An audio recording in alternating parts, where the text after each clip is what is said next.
اللهم عجل وليك الفرج فرجنا به واجعلنا من اعوانه وانصاره.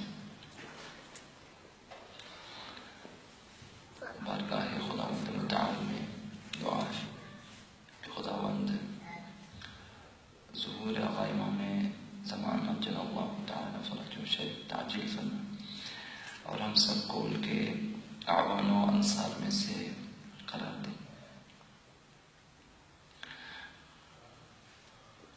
اس وقت زمانہ یہ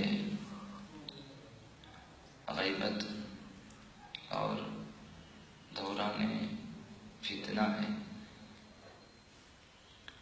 اور فتنے بھی زوروں پر ہیں، اور آئے دن ان فتنوں میں مزید اضافہ ہو رہا ہے، اور منتظران آقا امام زمان علیہ السلام کے لیے زندگی سخت تر ہوتی جا رہی ہے۔ اب ضروری ہے کہ منتظران آقا امام زمان علیہ السلام قوت کے ساتھ، بصیرت کے ساتھ مقاومت کریں، ان فتنوں کو پہچانیں اور ان سے سلامتی کے ساتھ نکلنے کی، اور ان فتنوں کو، اس دور کو ایمان اور عمل صالحہ کے ساتھ، اعمال صالحہ کے ساتھ عبور کرنے کی کوشش کرنی چاہیے۔ لازم یہ ہے ہمارے لیے اس وقت شدید ضرورت ہے ہمیں دشمن شناسی کی، مخصوصاً جو دشمنان مہدویت ہیں، اس کی اشد ضرورت ہے۔ اگر ہم دشمن کی شناخت میں اور دشمن جو منصوبے رکھتے ہیں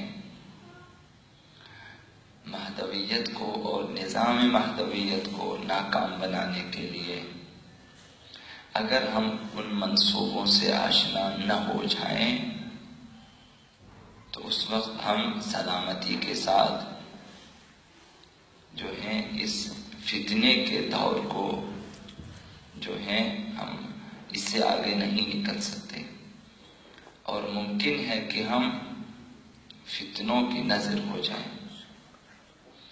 جیسا کہ آپ دیکھ رہے ہیں کہ آئے دن بہت سے افراد ان فتنوں کی وجہ سے گمراہ ہو جاتے ہیں، ان کے نظریات بدل جاتے ہیں،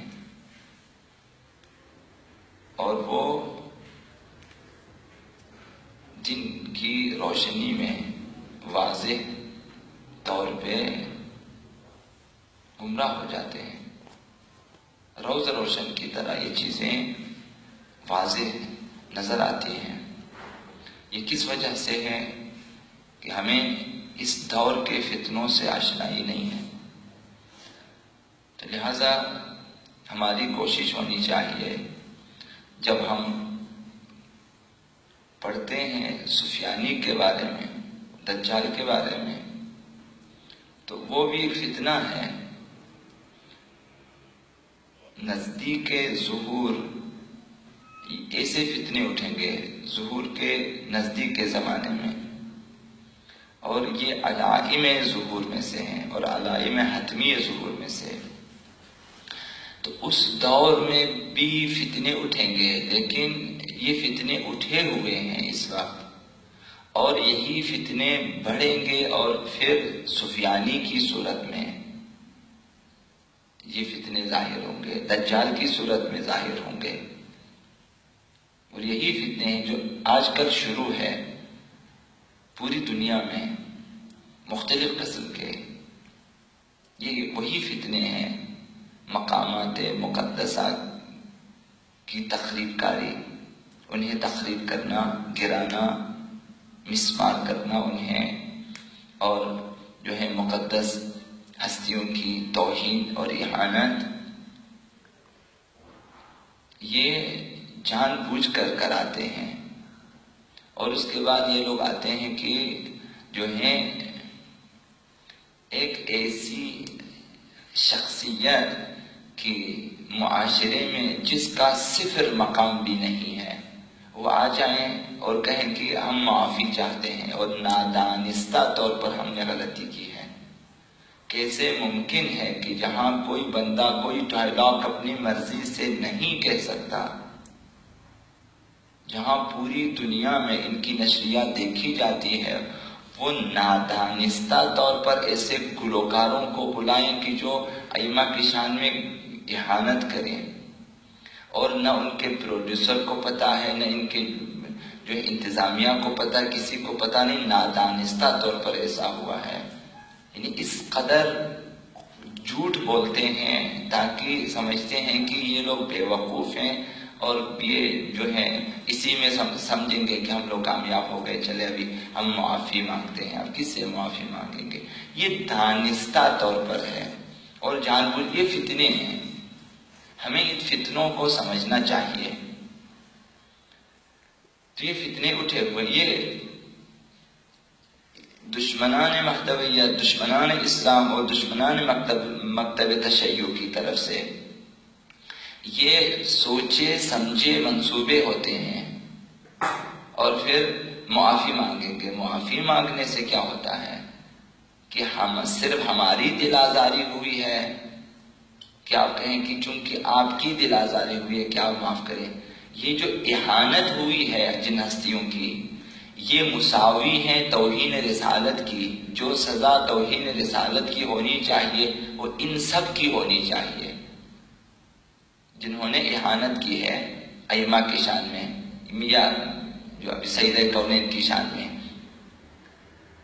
تو توہین رسالت کی سزا ہونی چاہیے، نہ ان کی وہ آ جائیں معافی مانگے، اور اب کل دو مولوی نکل آئیں گے کہیں گے کہ ہاں ہم نے بخش دیا ہے آپ کو۔ یہ وہ مولوی بھی اس فتنے کے جو کا حصہ ہے، اور یہ معافی بھی اسی فتنے کا حصہ ہے، اور وہ اہانت بھی۔ یہ سب منصوبے ہیں، اور یہ کی بات دیگر ہے، انہوں نے اجرا کرنا ہے۔ ہمیں ہوشیار ہونا چاہیے۔ مختلف فتنے ہوتے ہیں جو وہ معاشرے میں پیدا کرتے ہیں۔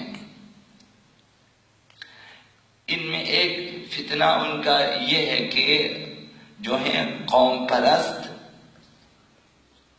جماعتوں کو ایجاد کرنا ہے کسی ملت میں۔ قوم پرست جماعتوں کو جو ہے انہوں نے ہوا دینی ہے کہ ایک گروہ جو مکمل طور پہ قوم پرستی کے لیے اٹھیں، اور وہ بھی شدت پسند۔ اسی طرح ایک گروہ اسی ملت میں انہوں نے انحرافی گروہ ایجاد کرنی ہے۔ تشیع میں مثال کے طور نصیریت کو ایجاد کرنا ہے، اور اسی طرح سے ملت تسنن میں جو ہے انہوں نے اسی قسم کے ایک گروہ کو انہوں نے جو ہے ہوا دینی ہے، انہیں سپورٹ کرنا ہے، تاکہ وہ جو اہل تسنن میں انحرافی گروہ پیدا کیا گیا ہے وہ اہل تشیع کے مقدسات کے خلاف بولیں، اور جو تشیع میں انحرافی گروہ ایجاد کیا گیا ہے وہ اہل تسنن کے مقدسات کے خلاف بولیں، تاکہ اصل تشیع و تسنن آپس میں لڑیں۔ یہ ان کا جو ہے منصوبہ ہوتا ہے۔ تو جتنے ٹی وی چینلز جو ہیں یا تشیع کے نام پہ یا تسنن کے نام پہ جو ہیں انہوں نے ایجاد کی ہیں، اور جنہیں مغربی طاقتیں جو ہیں فنڈز فراہم کرتے ہیں کہ تم ایک دوسرے کے خلاف کھل کر بولیں، لہذا اب جتنے چینلز آئے ہوئے ہیں اس میں خود ساختہ علماء ہیں، خود ساختہ فقہا ہیں، اور ان کے خود ساختہ فتوا۔ اب انہی فتوا کے اہل تسنن کے لیے بھی انہوں نے ٹی وی چینلیں کھول لی ہیں، اور اہل تشیع کے لیے بھی۔